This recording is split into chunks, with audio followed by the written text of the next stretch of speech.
All right, today we're jumping into something that's really at the heart of what it takes to perform at a high level: mental toughness.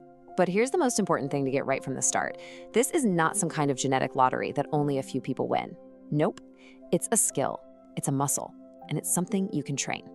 We're gonna break down the exact playbook on how you can build it. So let's kick things off with this really powerful idea from maybe one of the toughest human beings on the planet, David Goggins. He calls it the 40% rule. And the idea is pretty simple, but it's also kind of mind-blowing.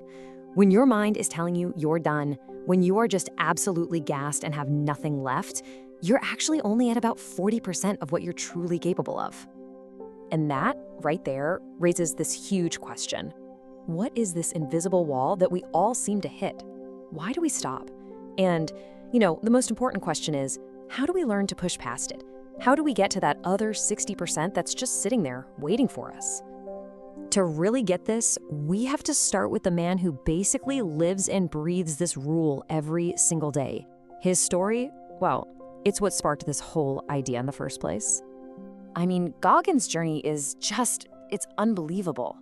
This is a guy who came from a life of real hardship and transformed himself into the only member of the U.S. Armed Forces to ever complete SEAL training, Army Ranger School, and Air Force Tactical Air Controller training. He's run over 60 ultramarathons. He once held the world record for pull-ups, doing over 4,000 of them in 17 hours. He is the living, breathing proof of this principle. But here's the thing. Goggins' incredible toughness wasn't some accident. It wasn't a fluke. It was forged inside a system that was specifically designed to build it, really out of pure necessity. See, the SEALs had a huge problem. They were seeing all these incredibly fit, physically strong candidates wash out of their training program. And they realized, wait a second, physical strength isn't what decides who makes it. The real war, the real battle, was being fought in the mind.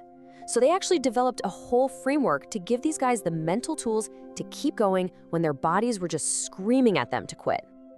And what they came up with is actually brilliantly simple. It focuses on 4 skills that anyone can learn. First up, goal setting. But we're not talking about 5-year plans. We're talking about breaking a horrible, brutal experience down into just making it to the next meal.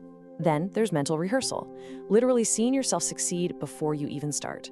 Third, positive self-talk, actively coaching yourself and overriding that voice of fear. And finally, arousal control, just using simple breathing techniques to stay calm when everything is going crazy. So, did it work? Oh yeah, the results were stunning. By teaching these mental skills, the SEALs boosted the pass rate for their training from 25% all the way up to 33%. Now that is a huge leap. And it was proof, solid proof, that mental toughness isn't just something you're born with. It can be taught. Now, all of this builds on a core philosophy that another famous former SEAL commander, Jocko Willink, talks about all the time. And it's this really crucial difference between 2 things we often confuse.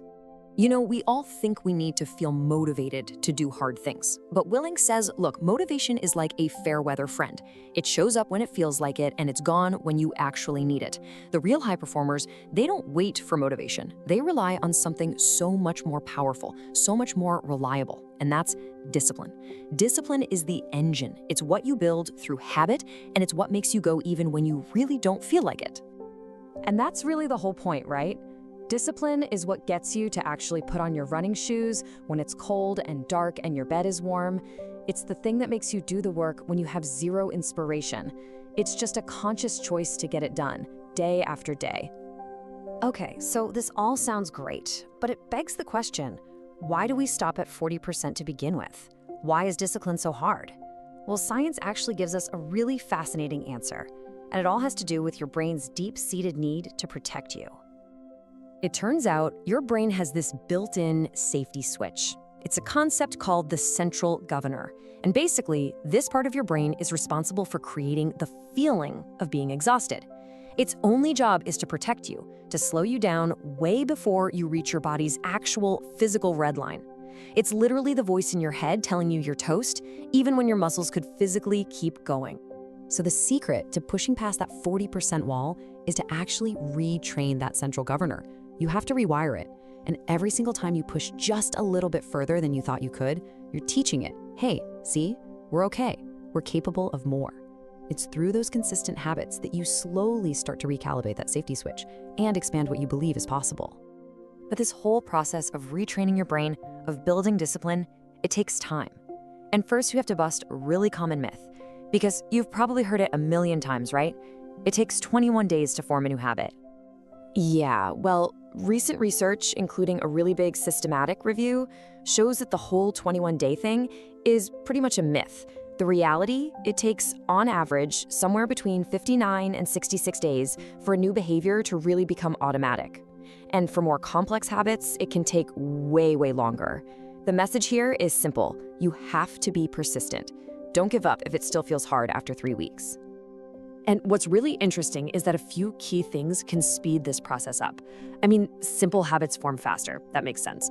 But look at this. Practicing every single day makes a habit form more than twice as fast as doing it irregularly. And this is huge. Habits that you actually choose for yourself, things that matter to you, have a 37% higher success rate. So it's not just about mindlessly repeating something. It's about consistent, meaningful action. Okay, so let's tie this all together. Let's make it real. How can you take these principles that were tested in the harshest environments and combine them with the science of habits to build your own mental armor, starting right now? Here it is. This is your personal playbook. Number 1, win the morning. Give it some structure around your mindset, some movement, and your mission for the day. Second, start small, like ridiculously small. Use what they call minimal viable habits. Don't try to run a marathon. Start with a 5-minute walk. Third, stack your habits. Attach that new habit to something you already do, like meditating for 1 minute right after you brush your teeth. Fourth, and this one is so important, never miss twice. Look, an off day happens. It's an anomaly. But 2 off days in a row, that's the beginning of a new bad habit. And finally, control what you can. Bring in those SEAL pillars. Use your breathing to calm down before a big meeting. Use positive self-talk when that doubt creeps in. So I'll just leave you with this final thought. Look, this isn't about becoming a Navy SEAL. It's about this universal human challenge of finding out what lies beyond the comfortable limits we set for ourselves. That 40% wall, it's different for every single one of us. But believe me, it's there. So the only question left is, what's your first step going to be to push past it?